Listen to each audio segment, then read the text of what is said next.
Bidon behar da.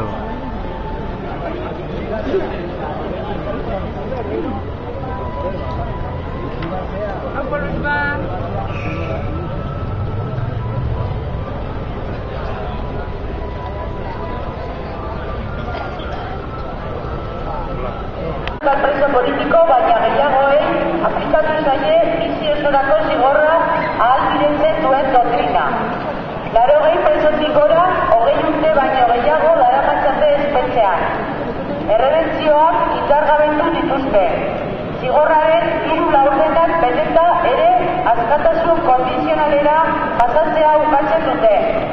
Gehiengo kondena 40 urtera luzatu dute Estatu Espainolean eta Frantziako espetxeetan urte mugari gabeko kondenekin zigortzen dituzte. Euskal preso politikoen eguneroko bizi baldintzei dagokionez, beraiekiko tratu krudela areagotuz joan da. Isolamendu eta bakartzea edatuz eta normalizatuz. Besteak beste, etengabeko leku aldatzea. Espetxe bakoitzeko modu duen arteko espetxe berean dauden presoen dispertsioa. Ukituak, janari eskazia, mitar, tipoia eta beste hainbat murrizketa. Espetxe politika konponbide klabeetara aldatzea ezinbestekoa da. Euskal preso eta ihesari politikoen eskubideak errespetatuak izan behar dira. Gainera, Euskal jendartearen gehiengo sozial eta politikoak hala eskatzen du. Espetxe politikak errepresioa erabilpen eta mendeko klabeetatik konponbide demokratiko batek klabeetara eraman behar dugu. Eta berehala.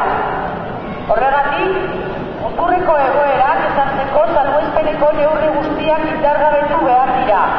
Gaixotasun larriak, dispertsioarekin bukatu, kondena bete dutena, kondenaren 3 laurdena bete dituztenak askatu, tratu krudelekin amaitu, ala nola isolamendua, bakartzea, tipoiak, Euskal preso politikoen kolektiboa Euskal Herrian batu, dagozkien eskubide individual, kolektibo, gizabanako, politiko eta zibilin jabez, Euskal Herriko prozesuan gainerako eragileak bezala, inolako trabarik gabe parte har dezan ahalbidetuz. Gatazka konpontzeko prozesuan, gatazkaren ondorioa gaindituz joatea beharrezkoa izango da. Besteak beste, preso eta ihesari politikoen etxeratzea ahalbidetuz. Gatazka konpontzeko prozesua, amnistia prozesua ere bada.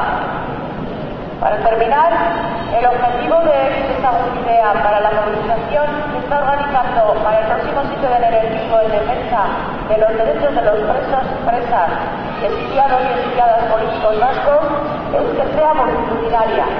Han dado a conocer que ya son 300 los apoyos que han recogido de diferentes ámbitos y nacionalidades para la iniciativa. Quieren que se recojan miles más en la página web que van a poner en marcha la próxima semana. Comentar también que este año, el Itxoaren Eguna, el Día para los Niños Familiares de Represaliados, se va a celebrar el próximo sábado, día 19, en el Leido de Tolosa, a las 4 de la tarde. Aunque es un día dedicado a ellos, están invitados todos los que quieran ir y entren en el aforo del previsto. Y es que el elkarretaratzera etorri zaite guztioi. Euskal presoak etxera. Gabon. Gaur hori.